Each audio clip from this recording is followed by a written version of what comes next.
Hey everyone, John Ross here. Today is part 2 of John Coltrane Permutations, and if you are not familiar with the permutations, please see my other video, which is part 1. In this one I'm going to show you an alternate fingering to the permutations that were in part 1, and also I'm going to show you permutations that start on a different chord tone so that you can get started in doing these on the upper extensions of the chord. So let's get started. So we're still in the key of C major, D minor 7, G7, C major 7. And yes, I am wearing sweatpants because I have the day off today, so nice. Okay, so the first fingerings I showed you real quick were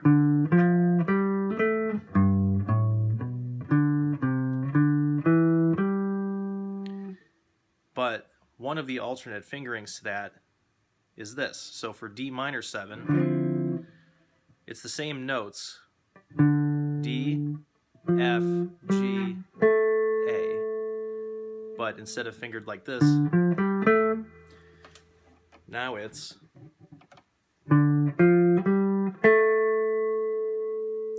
like that.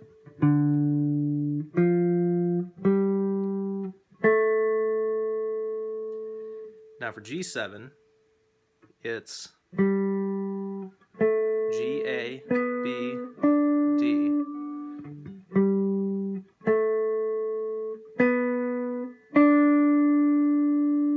Just like that. So it's the first two. Now with C major 7, C, D, E, G. So what we have here is, now what I'm going to do is put this into practice, so I have a little backing track here, and I'm going to press play. Quarter notes, very slow.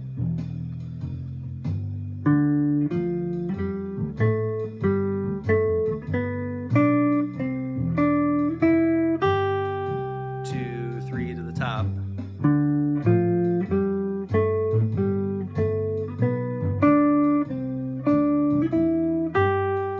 Okay, so now I'm going to show you how these work with the backing track. Here we go.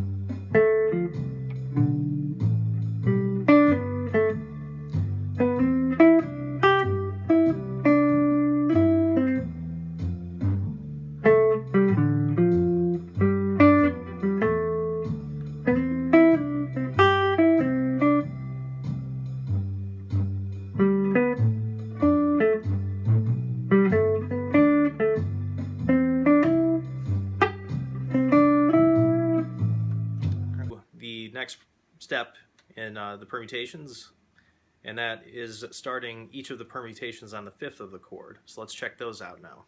Alright, so starting with D minor 7, the 5th of that chord is A.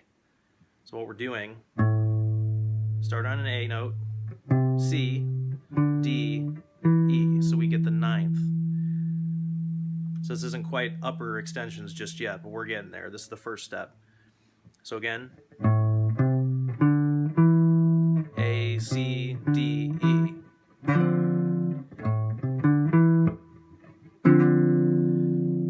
Now we go to G7.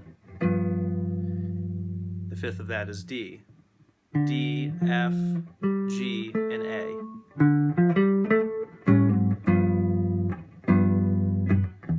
Okay, so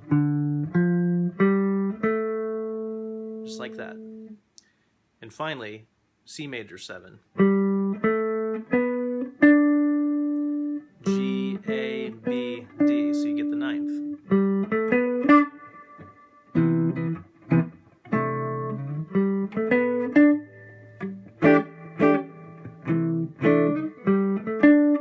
Then you mix them up.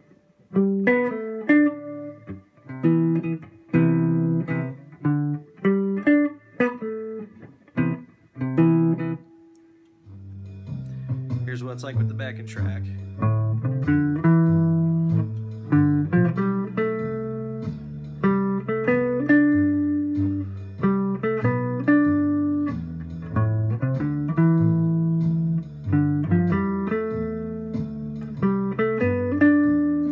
You can do them with quarter notes.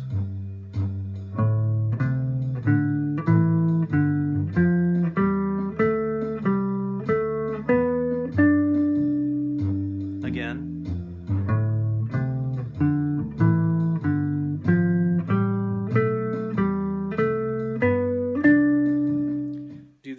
nice and slow at first. If you listen to John Coltrane's solo on Giant Steps, you can hear him do it at lightning speeds, but of course you have to crawl before you can walk, right? So you have to be really slow with these. And now what I'm going to do is just play a little bit with the backing track, and I'm going to mix them up and you can see how they sound, but I'm doing it at a slow tempo.